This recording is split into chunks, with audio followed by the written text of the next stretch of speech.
Hi, it's Patrick Hutzel from intensivecarehotline.com with another quick tip for families in intensive care. So currently we are working with a client who has their 80-year-old dad in ICU with pneumonia, tracheostomy, and also with an acquired brain injury after a stroke a couple of years ago. And the intensive care team is now adamant that this man's life is no longer worth living and that he should no longer have dialysis because, he's old and frail and that he won't have any quote unquote quality of life. And I should say any perceived quality of life. I mean, what is quality of life anyway? So given that he's getting dialysis at the moment, it's obviously also in kidney failure.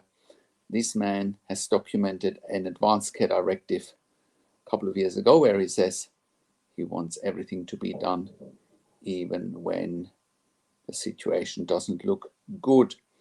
And his family obviously is advocating for him, and we're helping them in the advocacy process. Interestingly enough, yesterday I was on a call with a client and with one of the intensive care doctors, and I read the following law out to him. It's a California Health Care Directive law. I'm not quickly, before I read this out to you, the ICU doctor was adamant that, he will not perform CPR because, he doesn't think it's quote unquote in the best interest of our client's father's life or quality of life. Furthermore, the intensive care team has also asked the ethics committee to make a judgment about this man's life, and the ethics committee said, well, we shouldn't be providing CPR, we shouldn't be providing any antibiotics, we shouldn't be providing any inotropes or vasopressors. Now, the other thing that's become quite clear when working with the client is their religious beliefs that God takes life away and God gives life and not anybody else, right? So far they have felt very disrespected by the intensive care team in terms of their cultural and religious beliefs. Now, when the ICU doctor said that yesterday, that he will not perform CPI, I sort of said to him, so that means you're telling us you are prepared to breaching the law. Now, let me read this out to you, the California Healthcare Decision law.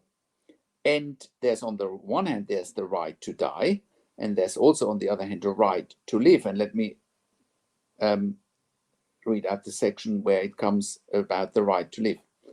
California Healthcare Decisions law prohibits an agent from permitting any of affirmative or deliberate act or omission to end a principal's life. The exception to that rule is that the agent may withhold or withdraw healthcare pursuant to the principal's specific written instruction or as instructed to permit the natural process of dying. The Advanced Healthcare Directive may give the agent authority to direct the withholding or withdrawal of artificial nutrition and hydration and all other forms of healthcare services. Case law also supports the right to give another the authority to refuse medical treatment or request the withdrawal of it. The rationale is to protect an individual's fundamental right to control decisions relating to his or her own medical decisions, including the decision to have medical treatment withheld or withdrawn. It is imperative that clients who do not want to receive life-sustaining treatment make that known by written instructions. Now, let's go to the other side of that coin, where it says, in the absence of an advanced healthcare directive, which is not the case here, but I want to read it out anyway, the state of California requires that a conservator be appointed by the court to make medical decisions on behalf of a conservatee who has been declared to lack the capacity to give informed consent for medical treatment.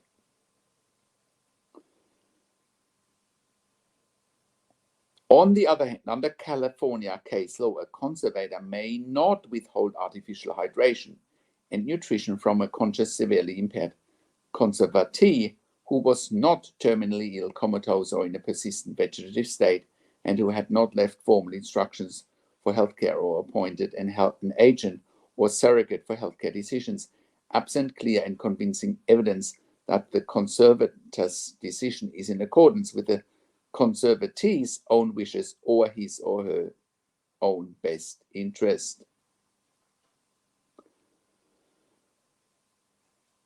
If there is an objection and a legal battle ensues, it will have to be shown to the court by, in quotes, clear and convincing evidence that the conservatee would have wanted life-sustaining treatment withdrawn, or that it would be in the conservatee's best interest. The clear and convincing evidence test requires a finding of high probability based upon evidence so clear as to leave no substantial doubt and sufficiently strong as to command the unhesitating assent of every reasonable mind. Now, I'm still looking for, there was a section, yeah, here it is. California healthcare decision law prohibits an agent from permitting any affirmative or deliberate act or omission to end a principal's life, right? So then when we read all of that out to the doctor yesterday, we said to him, well, so basically you are telling us you are breaching the law.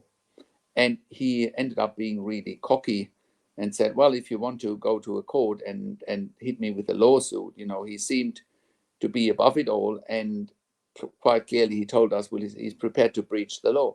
You know, that's where we were at in 2023, where, you know, some ICUs, not all ICUs, some ICUs have doctors that try and play God and take lives in their hands or let them slip through their hands. You know, for this particular family, for our client, it is extremely important that they get an end-of-life situation on their terms, and they want to have a say if their loved one is going to die in how he dies, and that's only reasonable as far as I'm concerned. So it is important for you to understand that you have the right to not have treatment, but you also have the right to have treatment, you know, and that's a good thing, you know. Some families or some patients have different wishes than others, but it is important that all sides are being listened to and all sides are being heard before rash decisions are often made, because ICUs need bed, they need to free up beds, they need to free up staff so they can look after the next patients that are inevitably needing an intensive care bed. So I hope that helps. If you have a loved one in intensive care and you need help, go to intensivecarehotline.com, call us on one of the numbers on the top of our website, or simply send us an email to support@intensivecarehotline.com with your questions. Also, have a look at our membership for families in intensive care at intensivecaresupport.org. There you have access to me and my team 24 hours a day in a membership area and via emails, and we all answer all questions intensive care related. I also offer one-to-one consulting and advocacy over the phone, via Skype, Zoom, WhatsApp, whichever medium works best for you. I talk to doctors and nurses directly. I represent you in family meetings, and we can also give you a live second opinion in real time, you know, which is critical. You need a second opinion in real time. You need to do your own research, and we can do all of that for you. We also review medical records after intensive care if you have unanswered questions, if you need closure, or if you are simply suspecting medical negligence. Thank you so much for watching. If you like my videos, subscribe to my YouTube channel for regular updates for families in intensive care. Give it a thumbs up, give it a like, click the notification bell, share the video with your friends and families, and comment below what you want to see next or what questions and insights you have from this video. Thanks for watching. This is Patrick Hutzel from intensivecarehotline.com, and I will talk to you in a few days. Take care for now.